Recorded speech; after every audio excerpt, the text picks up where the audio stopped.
외국인들이 많이 등장하는 영상임에도 불구하고 삶의 여유로움과 따뜻함과 기분 좋음 같은 것들을 우리 언어는 달라도 충분히 느낄 수 있었던 그런 영상이라고 생각합니다.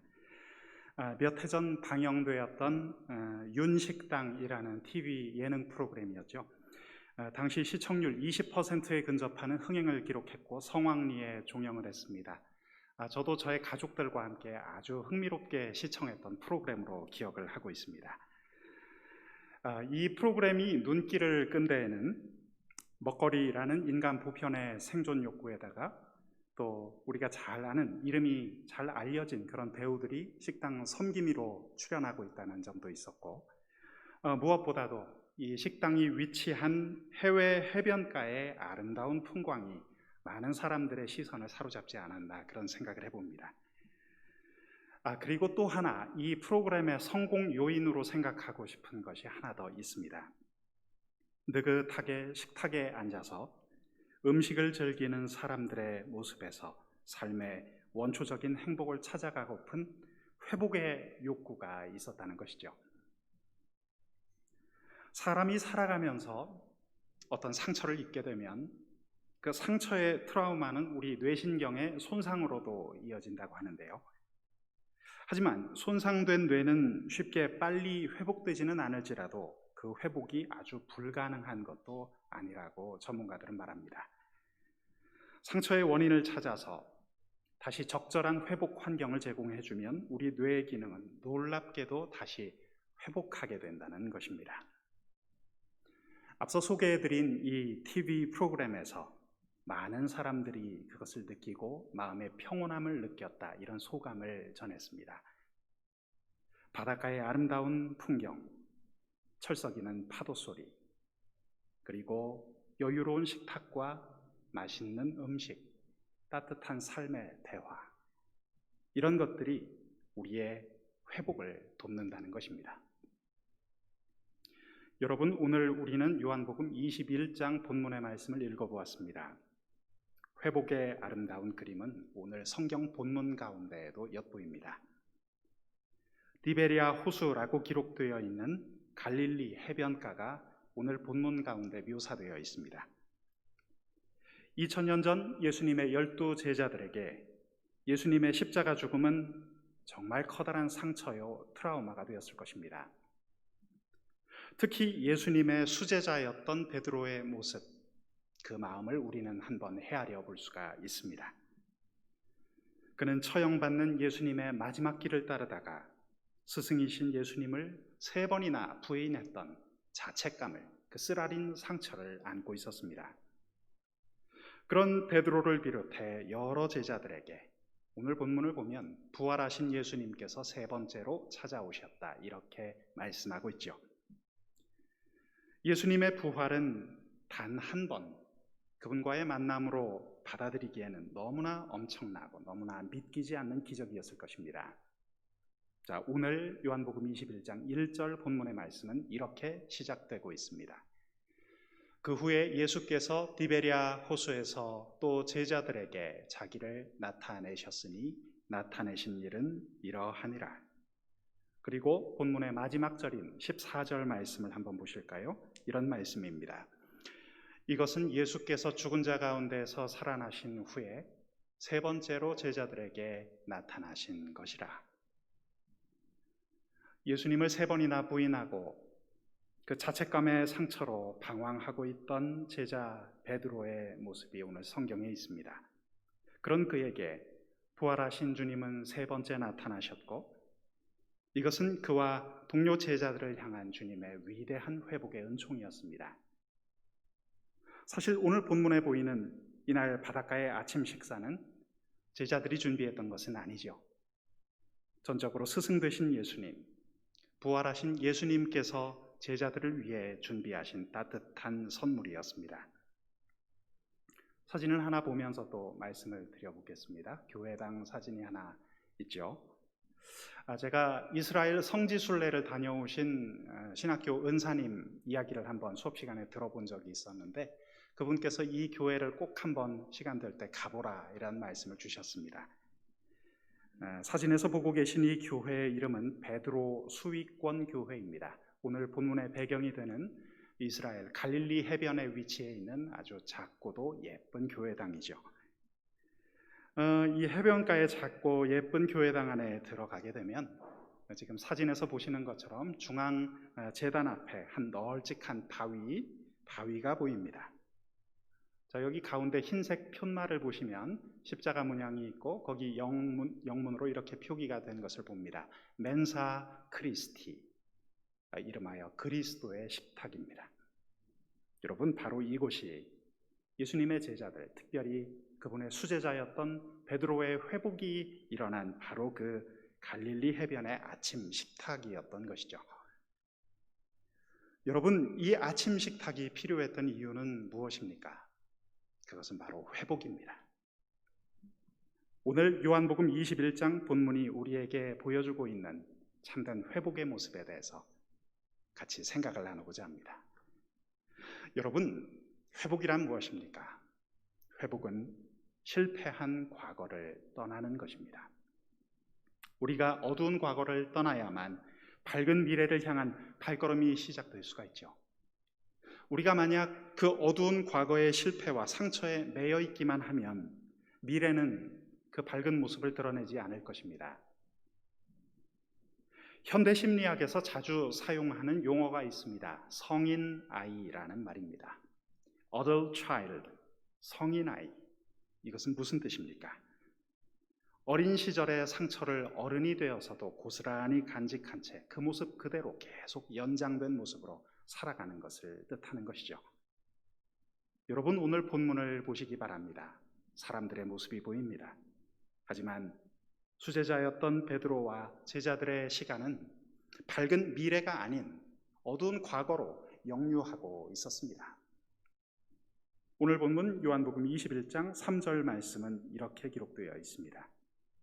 시몬 베드로가 나는 물고기 잡으러 가노라 하니 그들이 우리도 함께 가겠다 하고 나가서 배에 올랐으나 그날 밤에 아무것도 잡지 못하였더니. 베드로와 제자들의 원래 직업은 무엇이었습니까? 그들은 해변가에서 물고기를 잡던 어부였죠. 물고기 낚는 어부였습니다. 하지만 그들은 예수 그리스도를 만나고 새로운 세계를 볼 수 있었습니다. 그때부터 그들에게는 꿈과 희망이 생겼습니다. 그물을 버려두고 그들은 사람 낚는 어부가 되기로 자청했죠. 인간의 영혼을 구원하는 전도자가 되기로 그들은 삶의 방향을 정했던 것입니다. 그런데 오늘 본문에서 지금 그들이 어떤 모습을 보이고 있습니까? 예수님을 만나기 전의 과거처럼 그저 물고기나 잡으면서 앞으로 살겠다라는 것입니다. 그들은 과거로 회귀하고 있었습니다. 그러나 여러분, 제자들이 돌아가는 이 과거는 결코 그들을 반겨줄 리가 없었습니다. 그들은 가슴 속에 멍울과 상처감만 간직할 뿐이었습니다. 그날 제자들이 처했던 모습은 무엇입니까?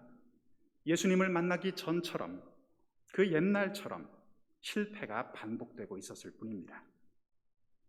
예수님은 오늘 본문 5절에서 고기 잡고 있던 제자들에게 나타나서 이렇게 묻고 계십니다. 너희에게 고기가 있느냐? 제자들은 대답합니다. 아니요, 없습니다. 사랑하는 여러분, 예수님 없는 과거는 결코 재기의 장소가 될 수 없습니다. 그런데도 우리는 그런 생각들을 종종 합니다. 내가 예수 안 믿던 때가 더 좋았지. 그 시절이 좋았지. 그렇게 착각하고 싶은 유치한 발상이 우리 안에서 종종 솟아납니다. 여러분, 이것이 바로 제자들의 영적인 상태였습니다. 이들의 모습을 단적으로 진단하는 표현이 오늘 본문 5절 가운데 이렇게 소개되어 있죠. 예수님은 제자들을 이렇게 부르고 계십니다. 예수께서 이르시되 얘들아 너희에게 고기가 있느냐? 얘들아 라는 말이 엿보입니다. 헬라어 원어로 파이디아라는 말입니다. 혹시 이 가운데 교회학교 어린이 부서 교사로 섬겨본 그런 분이 계시다면 파이디아 혹은 파이디온이라는 말을 들어보셨을 것 같기도 합니다. 바로 여기서 나온 말이죠. 파이디오는 다른 영어 번역본에서는 이렇게 표기했습니다. Little children, 어린아이. 우리가 보통 귀엽다라는 뜻으로 이 단어를 많이 쓰곤 하지만 엄밀히 말해서 아직 다 자라지 못한 어린아이, 어린애라는 뜻입니다. 여러분, 오늘 본문을 다시 들여다보시기 바랍니다. 부활하신 예수님께서 하신 일은 무엇일까요? 주님은 사랑하는 수제자 베드로를 가장 가슴 아픈 그의 과거, 실패장에 다시금 세우십니다. 그것은 바로 숯불 앞이었습니다. 우리 본문 요한복음 21장 9절의 말씀을 자막을 통해서 함께 읽어보겠습니다. 시작. 육지에 올라보니 숯불이 있는데 그 위에 생선이 놓였고 떡도 있더라. 육지에 올라가 보니 숯불이 있었습니다. 여러분, 그날의 광경이 상상이 되지 않으십니까? 갈릴리 해변가에 숯불이 피워져 있습니다. 예수님이 그곳에 앉아 계십니다. 그리고 제자들이 하나 둘씩 그분 곁으로 모여들고 있습니다. 그날 숯불을 물끄러미 바라보던 수제자 베드로는 그 순간 어떤 생각을 했을까요? 영화로 이 장면을 만들 수 있다면 아마 영화 기법, 플래시백 기법이 아마 사용되었을 것 같습니다. 회상하는 기법이죠. 베드로는 대제사장의 집 아래 뜰에서 숯불을 쬐던 그 순간을 스쳐 지나가는 장면으로 보았을 것입니다. 그가 예수님의 제자임을 3번이나 부인했던 그날의 그 사건을 그는 보았을 것입니다. 그런데 놀랍게도 오늘 주님은 그 앞에 모습을 드러내셨습니다. 부활하신 예수님께서는 바닷가에 직접 숯불을 피우시고 그 위에 생선을 놓고 굽고 계셨죠. 사랑하는 제자를 기다리고 계셨습니다. 부활하신 주님은 따뜻한 회복의 자리로 사랑하는 제자를 초대하신 것입니다. 이제 과거를 잊고 밝은 미래로 너는 나아가야 한다. 이런 메시지를 주고 계십니다. 사랑하는 여러분, 이처럼 회복이란 실패한 과거를 떨치고 미래를 향해서 나아가는 것입니다. 오늘 우리는 회복에 대해서 생각해 보고 있습니다. 둘째로, 회복은 무엇입니까? 회복은 부활하신 우리 주님의 현존을 바라보는 것이죠. 제가 지금 우리가 과거를 떠나 이제 미래를 향해 나아가야 한다고 말씀드렸습니다.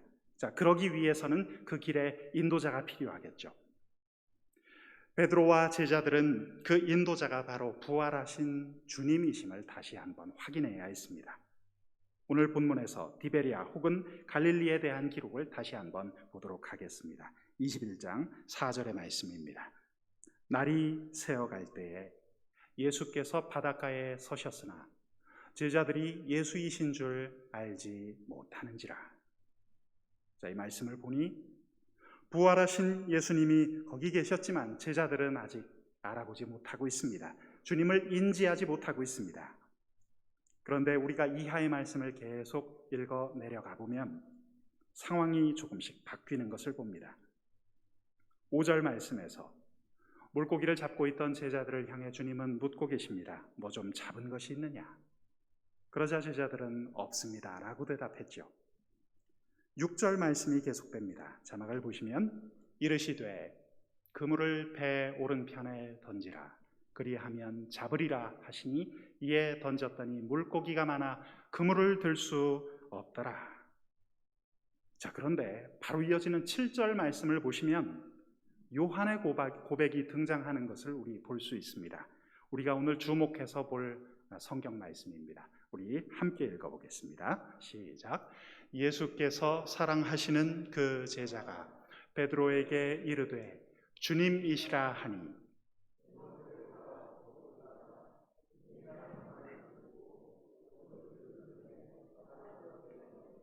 네, 주님이시라. 헬라어 원어로는 호 퀴리오스 에스틴이라고 기록합니다. 이것은 놀라운 발견의 감탄사입니다. 아, 정녕 주님이시군요. 당신은 부활하신 주님, 살아계신 주님이시군요. 예수님의 12제자 가운데 주님의 사랑을 가장 많이 받고 가장 그 사랑을 민감히 알고 있던 제자 요한이 여기서 고백하고 있습니다. 요한의 말처럼 주 예수님은 정녕 다시 나타나셨습니다. 그는 살아계신 주님이셨습니다. 오늘 본문 7절에는 아주 흥미로운 모습도 엿보입니다. 발견은 요한이 먼저 했지만 주님께 다가가는 행동은 우리의 베드로가 하고 있다는 사실을 봅니다. 말씀을 보시면 시몬 베드로가 벗고 있다가 주님이라 하는 말을 듣고 겉옷을 두른 후에 바다로 뛰어내리더라. 여기 베드로에게 들려와서 베드로를 움직이게 한 그 메시지 무엇입니까? 주님이시라, 주님이시라. 호 퀴리오스 에스틴. 사랑하는 여러분, 그렇습니다. 주님은 진실로 부활하셨습니다. 우리 주님은 지금도 살아계십니다. 그분은 부활하셔서 사랑하는 제자들을 위해 이 바닷가로 다시 찾아오셨습니다. 그날 아침 바닷가의 이야기는 여기서 끝나지 않았습니다. 12절을 이어서 보시면 예수께서 이르시되 와서 조반을 먹으라 하시니 제자들이 주님이신 줄 아는 고로 당신이 누구냐 감히 묻는 자가 없더라. 제자 요한이 처음으로 주님을 발견하고 탄성을 발했습니다. 그리고 이어서 베드로가 이 고백에 동참했습니다. 마지막은 모든 제자들이 함께 고백했습니다. 성경이 오늘 이 모습을 기록한 것입니다. 주님이신 줄 아는 고로. 호 퀴리오스 에스틴. 주님이시군요. 이 놀라운 탄성은 성경의 페이지를 뛰어넘어 오늘 우리에게도 메아리칩니다. 진실로 그분은 지금 여기 here and now 우리와 함께 살아계십니다. 사랑하는 여러분, 이것이 바로 지금 말씀드린 주님의 현존입니다. 주님의 이 현존, 바로 이 발견, 이 고백이 우리 모든 사람들로 하여금 과거를 떨치고 일어나 미래로 나아가게 하는 강력한 힘이 됩니다. 우리가 부활하신 주님의 이 현존을 믿기만 한다면 그렇습니다. 지금 화면 사진으로 보고 계신 이분, 저명한 아프리카의 선교사 데이빗 리빙스턴의 이야기입니다. 리빙스턴은 최초 16년간의 아프리카 선교를 바치고 고국으로 돌아왔습니다. 그는 영국 글래스고 대학에서 명예 박사 학위를 받으며 선교 간증을 한 자리에서 이런 말을 남기죠. 지난 여러 해 동안 30번 이상의 죽음의 위기를 넘기며 저를 지치게 한 그 땅, 언어도 생소하고 저를 향한 사람들의 태도도 불확실하고 때로는 적대적인 그 땅으로 내가 다시 귀환할 생각을 하게 된 이유는 꼭 하나입니다. 그것은 내가 세상 끝날까지 너와 함께 있으리라 말씀하신 부활하신 주님의 현존을 믿기 때문입니다. 사랑하는 여러분, 그렇습니다. 회복이란 이처럼 부활하신 주님의 현존을 믿는 것입니다. 오늘 우리는 요한복음 21장 말씀으로 회복의 의미를 생각해 보고 있습니다. 마지막 메시지를 보겠습니다. 여러분, 회복은 무엇입니까? 회복은 미래의 소명을 확인하는 것입니다. 본문 요한복음 21장 11절의 말씀, 우리 자막을 통해서 함께 낭독합니다. 함께 읽겠습니다. 시몬 베드로가 올라가서 그물을 육지에 끌어올리니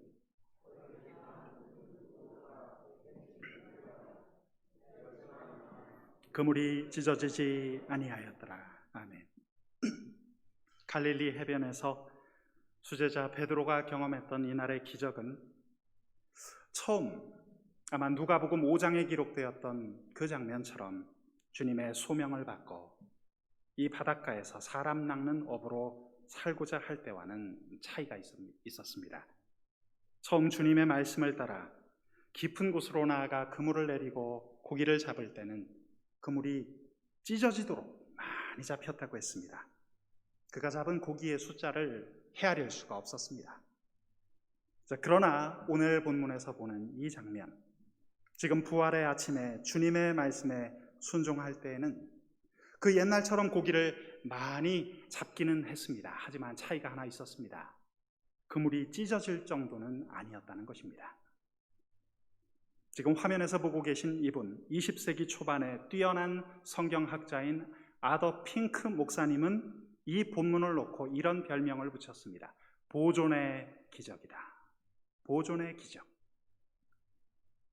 여러분, 이제 베드로는 영혼을 구원하는 전도자의 소명을 넘어서 이제 맡겨진 영혼을 잘 돌보는 목자의 소명을 감당해야 하는 자리에 이르렀던 것입니다. 그리고 그 목자는 성실한 목양을 위해서 이제 그가 돌볼 양의 숫자를 헤아려야 했습니다. 그것이 오늘 본문에서는 물고기의 숫자, 상징적인 숫자 153마리라고 표기가 되어 있습니다. 여러분, 제가 손에 들고 있는 이 모나미 볼펜 보신 적이 있죠? 여기 숫자가 쓰여 있습니다. 153이라는 숫자가 쓰여져 있죠. 바로 이 물고기의 숫자를 뜻하는 것입니다. 그렇습니다. 베드로는 양을 맡은 목자의 소명을 받았습니다. 오늘 본문 바로 이어지는 그 맥락에서 주님은 제자 베드로에게 이렇게 부탁하시죠. 내 양을 먹이라. 사랑하는 여러분, 진정한 삶의 회복은 무엇일까요? 그 회복은 자신의 삶의 소명을 확인할 때 찾아오게 됩니다. 나에게 아직 할 일이 있다는 것을 확인할 때, 나에게 아직 가슴 뛰는 그 무엇인가가 있다는 것을 확인할 때 우리는 자리에서 벌떡 일어서게 될 것입니다. 지금 이 자리는 베드로의 실패를 책망하는 자리가 아닙니다. 지금 이 자리는 베드로의 소명을 회복시키는 자리입니다. 과거 자신을 부인하고 떠나갔던 제자들이었지만 주님께서는 그들에게 따뜻하게 다가와 주셨고 숯불을 피우시고 아침 조반을 만들어 그들을 기다리고 계셨습니다. 사랑하는 성도 여러분, 주님께서 그날 준비하셨던 아침 식탁은 참으로 따뜻한 자리요 풍성한 생명이 가득한 자리였습니다. 완벽한 사랑과 풍성한 은혜로 실패한 제자들을 회복시켜 주신 바닷가의 만찬이었습니다. 여러분, 선한 목자 되신 우리 주님의 음성을 기억하십니까? 오늘 마지막으로 요한복음 10장 10절의 그 음성을 함께 읽으며 다시 들어보기를 원합니다. 함께 읽습니다. 내가 온 것은 양으로 생명을 얻게 하고 더 풍성히 얻게 하려는 것이라. 그렇습니다. 그날 바닷가의 아침 식사는 이 풍성한 생명의 식탁으로 준비되어 있습니다. 우리를 죄에서 해방시키고자 십자가를 지셨던 주님, 그리고 다시 부활하사 오늘도 당신의 사랑하는 제자들을 만나주신 주님이 바로 오늘 성경 본문, 그리고 오늘 예배하는 이 자리 가운데 함께 계십니다. 그분이 오신 이유, 이 풍성한 생명으로 우리의 삶을 가득 채우고자 하심입니다. 사랑하는 성도 여러분, 이 풍성한 우리 주 예수 그리스도의 식탁으로 나아오시지 않겠습니까? 함께 기도하겠습니다. 주님, 저희들을 사랑하셔서 저희들이 때로 낭망하고 실망하고 떠나갔던 그 자리에 다시 찾아와 오셔서 우리를 붙들어 주시고 위로해 주시고 격려해 주시니 감사합니다. 오늘 이 말씀의 은혜가 우리의 삶 가운데 지속될 수 있도록 축복하여 주옵소서. 예수님의 이름으로 감사하며 기도합니다. 아멘.